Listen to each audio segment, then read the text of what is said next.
Ahí está. Ahí está, ¿listo? Listo. Bueno, acá estamos de regreso de todo un poco, que siempre queda más, y estamos con Sari Méndez desde Aguascalientes, México. Hola Sari, buen día. Hola Rubén, muy buen día. ¿Qué tal? Bien, bien, estuvimos recién de astrología con predicciones y con todo eso.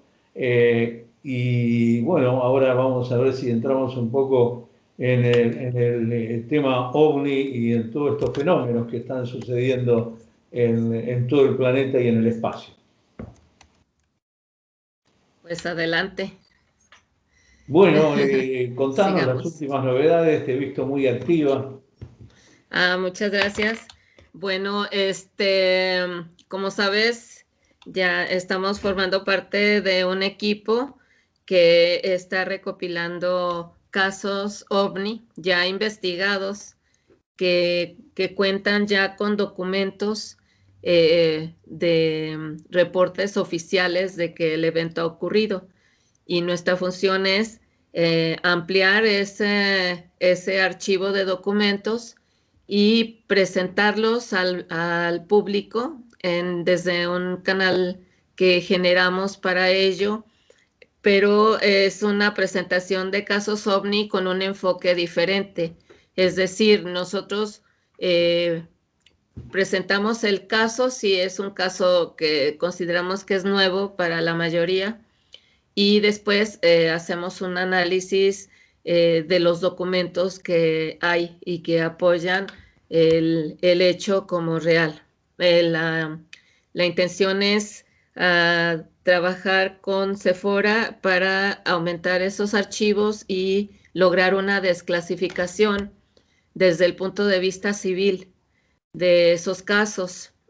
Nuestro proyecto, por estar integrado por personas, somos 3 personas, Emilio Pistoni de Argentina, Francisco Torres de España y yo de México, pues nos han encomendado casos internacionales, pero también a apoyar y aportar sobre casos en Argentina, puesto que el grupo pertenece a Sephora, que es comandado por Andrea Pérez Simondini. Y recientemente, pues tuvimos la misión de estar presentes en el quinto Congreso OVNI de Victoria Entre Ríos, que es un congreso que se ha consolidado con la presencia de personas de nivel internacional. Incluso, por ejemplo, han estado por ahí ya de nivel internacional el año pasado, por ejemplo, como mm, Oscar Berlanda, que es un investigador del tema de testigos presenciales, con quienes está desarrollando un trabajo de investigación tremendo, junto con otro compañero mm, arqueoantropólogo que analizan toda la casuística alrededor del caso del testigo e incluso hacen el estudio de regresión no hipnótica, rescatando todo lo que el testigo esté dispuesto a aportar. Eh, He estado también investigadores del tamaño de Jacques Vallée, etcétera, en años anteriores. Y justo ellas, Andrea y Silvia, están trabajando en conjunto con Jacques Vallée, con gente hasta de Silicon Valley, en el estudio de piezas caídas, de piezas de ovnis caídos o piezas caídas de ovnis, que fue el tema fundamental del Congreso esta vez. Y bueno, piezas caídas de OVNI podrían abarcar también pedazos de satélite o pedazos de algún Sí. prototipo. Sí, claro, se trata de confirmar o descartar, y ese es también el propósito del proyecto de nosotros, ¿no? nosotros presentamos toda la documentación de investigación que hay de los casos desde el punto de vista pro y contra, que sabes que cuando se habla en contra o se trae la información en contra, pues se genera un poco de picor, ¿no? En mucha gente.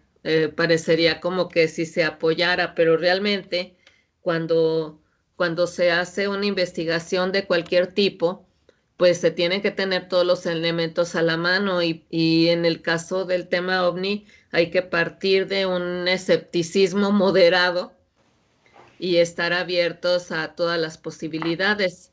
En este caso se ha hablado de piezas que pertenecen a algunos casos ya conocidos que han sido estudiadas. Yo no puedo adelantar mucho, pero yo les puedo decir que la información nos puede dejar sorprendidos. Y si eso se hace aquí en la Tierra, pues de qué se trata, porque vamos a pasos de tortuga cuando se tendría ya ese tipo de manejo de materiales a ese nivel. Entonces, yo en lo personal con Andrea, pues estamos recopilando e intentando presionar para conseguir los resultados de análisis de los isótopos de esos materiales. Tengo aquí dos personas, sobre todo un investigador del tema OVNI que ha estado ligado directamente al trabajo con don Pedro Ferri Santa Cruz, que fue el padre de la ufología aquí en México y que ha hecho investigación periodística, investigación de campo, entrevistas a testigos y ha estado a la par con los investigadores directos de casos de ovnis caídos, por ejemplo, aquí en México, donde se han realizado análisis de esas piezas, igual que se han hecho en Argentina y en Estados Unidos, en Chile y en otras partes del mundo, en Rusia también. Y siempre nos hablan de que se aplica un método de espectrometría de masas. ¿Qué es eso? La espectrometría de masas implica tomar una muestra de cualquier tipo, puede ser de suelo, puede ser de rocas, puede ser de minerales, de alguna mina, por ejemplo, puede ser hasta implantes extraterrestres, ¿por qué no? Se someten a un cierto tratamiento donde se llevan al punto de cenizas y esto implica elevar la temperatura a tan alto grado que no solo se funden, sino se convierten en cenizas y calor. Y si recordamos por ahí algunos de secundaria o secundario, pues los elementos químicos producen una llama de color específico de acuerdo a quiénes son y es una marca que no se comparte con otros elementos, es decir, sería como la huella digital de esos elementos en forma de longitudes de onda. Y esa espectrometría justamente analiza el espectro que emite la luz de ese elemento contenido en esa muestra en particular y la cantidad de energía y bandas que produce de ese color nos va a decir de qué elemento se trata, pero además la masa atómica del elemento. Nosotros en la tabla periódica, por ejemplo, vemos el nombre del elemento, el símbolo, y por ahí vienen dos números, uno que es el número atómico y otro que es el peso o masa atómica. Y nosotros en ese peso o masa atómica vemos el promedio de todas las formas de ese átomo en particular presentes en la Tierra. Esos son los isótopos. Iso igual topos, lugar, es decir, el mismo lugar en la tabla periódica, el mismo lugar presente con esa masa. Sabemos que para que sea materia debe tener masa y carga eléctrica, si no, no es masa, ¿no? Si no, no es materia. y eso es lo que se analiza en esas espectrometrías, pero estamos acostumbrados a ver documentos donde se dice el método de estudio fue una espectrometría de masa, ya sea por rayo láser, por tubos de incandescencia y un montón de métodos que hay. Yo trabajé y por eso me atrevo a hablar con conocimiento de causa. Yo trabajé en espectrometría de masas, yo sé manejar esos aparatos.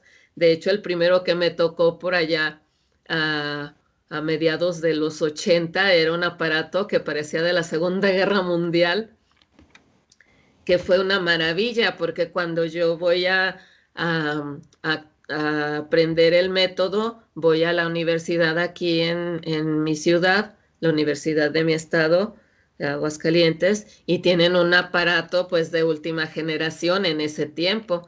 Hace unos 4 años o 5 llevé a mi grupo de tercero de secundaria a ver un procedimiento con ese espectrómetro de masas justamente porque era el tema en química, ¿no? Y tienen la octava maravilla, ¿no? Acá en el Congreso nos presentan en el último grito de la tecnología en Silicon Valley con ese aparato y no, pues te maravillas. Pero cuando lees los reportes, Rubén, solo te dan la presencia de los elementos en la muestra y si acaso y conformarnos con porcentajes. Eso no nos dice nada y esa forma de reportar indica dos cosas. Una, que se trata de enmascarar los verdaderos resultados y se intenta con eso hacer una comparación con materiales presentes en la Tierra o que se han desarrollado con la tecnología terrestre, y otra, pues desacreditar los casos y ir hacia el lado de los fragmentos de satélite, basura espacial, etcétera. Pero para que nosotros podamos deducir, primero, si eso es tecnología, debemos de analizar la forma de aleación. Hay elementos químicos que es imposible que se puedan aliar o amalgamar en nuestro planeta con la tecnología que tenemos. Imposible. Dos, hay elementos químicos que definitivamente no pueden existir en forma pura en nuestro planeta porque son altamente reactivos con el oxígeno, tanto atmosférico como del agua. Entonces, los elementos que nos digan se encontraron puros y en tal cantidad, hasta 70% de presencia, 60, etcétera, es imposible, porque eso solo se puede adquirir con un procedimiento industrial altamente costoso. Yo mencionaba por ahí del magnesio. El magnesio sí se obtiene con alta pureza, no al 100%. Y se forjan, por ejemplo, barras de magnesio que se pegan a los ataúdes para evitar la corrosión, a los ataúdes metálicos.